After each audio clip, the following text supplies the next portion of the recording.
Every movement in history was started by people that think beyond themselves.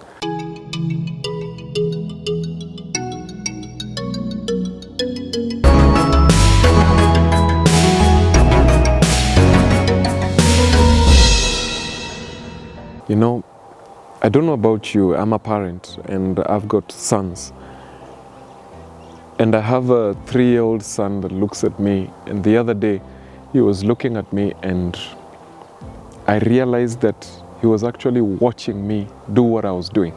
And I don't know if you get those moments as a parent, because sometimes as a parent we get moments where you catch your child looking at you and it feels like that child is drinking you.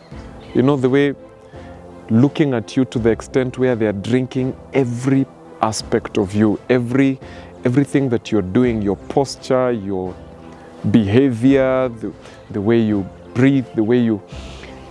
I don't know how to really describe it, but probably if you're a parent or somebody who's in authority and have people that look up to you, you've experienced this. And sometimes it can be so intimidating because you're asking yourself, what are they seeing? What are they seeing? They're watching my reactions. They're listening to me talking to other people, and they're looking at me intently. And it became so clear what we are normally told, that children don't do what we tell them. They do what they see us do. There are some sacrifices, and we talked about this, an intergenerational conversation when we were talking about Mombasa Road. There are some sacrifices that we make, there are some decisions that we make that have got such far-reaching implications that sometimes they can scare you, especially as a parent. And what it does is it keeps you in line. It keeps you in check. So my challenge to parents is this. Are you living your life in a manner that it can be a blueprint for your kids? Because what they pick is not your decisions, it's your decision-making framework. They learn to make decisions using the same framework that you use. Whatever you use to make a decision is what they are going to use. For example, there's somebody right now who, when things are bad, you go drink. So you go, you say, I'll come back. You walk out, you go drink. Once you get high and you're completely drunk, then you come back and you deal with the issue. And the kids watch that. So what you're doing is you're using alcohol as your decision-making framework. And what happens is when the kids wake up, they use something else as a crutch to help them get the boldness to make decisions. So what happens? They may not even use alcohol. They may use alcohol, but they may not even use it. They may use drugs. They may use clubbing. They may go out and do something else and then come back to the decision. Because what you're teaching them is run away from the decision, run away from sobriety, and then come back when you're not yourself and you've got false boldness and make a decision. And that is some of the rot that there is in our society today. We are finding young people doing crazy things, committing suicide, and you're thinking, couldn't you just talk to somebody? But we've taught them a false decision-making framework. When you sit and you think about something goes wrong and you sit, you don't talk, you think about it. And then after a day or after 2 hours, you come back and say, I've been thinking about this thing. And then you make a decision. You're not teaching them a decision. You're teaching them to wait, mull over an idea, think about it, collect yourself, and then come back and visit that idea. What I'm trying to say is this. Wherever you step is where your children step, where the people that follow you step. If you're a leader in an organization, in an institution, people step where you step.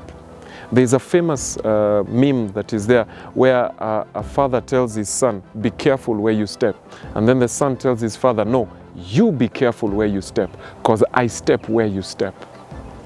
We are bound to create the footsteps that future generations step into. So what do we use to make decisions? Do we make decisions that only satisfy and benefit one generation? Or do we have the capacity and the foresight to make a decision that can span across different generations? If we can make investments as a country, make investments as a family, make investments as institutions that can forerun us, that can exceed our time frame, If you're a CEO or a general manager, are you making management decisions that people can reap the benefits after you're gone?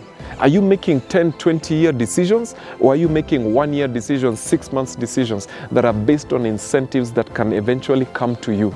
The framework you use to make those decisions is bound to be imitated by the future leaders. Even in terms of our national politics, when we look at everything that is going on as a country, in whatever country you're in, the decision-making process of the leaders is bound to affect the decision-making process of the future leaders. And so every generation is reaping what the previous generation sowed. Now, this is how we break the curse. This is how we break the cycle. Make sure that in your generation, you begin thinking about the next one. And every time you do that, you will come up with a goal and a dream that is bigger than you. The goals and the dreams that are bigger than you, that cannot be finished in your generation, are the ones that will inspire the next generation. Then every new generation that will come will not need a new manifesto.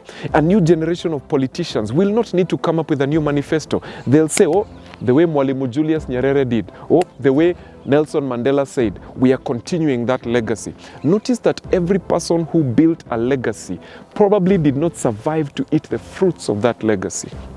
So right now, we peg our movements on the famous Mandelas or Martin Luther King Jr.'s. Why? Because they built a legacy that was beyond their generation. So this is what you do. And my challenge to you is this, because I feel this so heavy in my heart. This is what I want to do in my family, and I'm asking you to do the same thing. Whatever you're starting, I don't know if it's a business, it could just be your own values even. Just the way you value things, the way you value your relationship with your spouse, the way you value your relationship with your children, whatever you're doing, begin to think intergenerationally. All right? Have a cross-generational mindset. And that's the power of a superior mindset. Think beyond one generation and say, can I set a value system? Can I set a project? Can I open a business that has got the capacity to go into the 3rd and the 4th generation? And when you do that, you do not need to look for followers.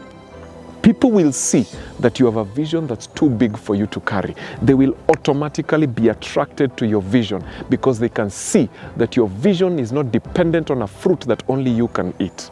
And once they are attracted to that, that's how you start a movement. Every movement in history was started by people that think beyond themselves. So this is a difficult but deep but beautiful conversation that we are starting today. And I'm challenging you, wherever you are, begin a cross-generational conversation and watch your life and the life of the people that follow you go to the next level. This is your Monday 707. Thank you for tuning in. My name is Victor. Keep growing and stay inspired. See you next time.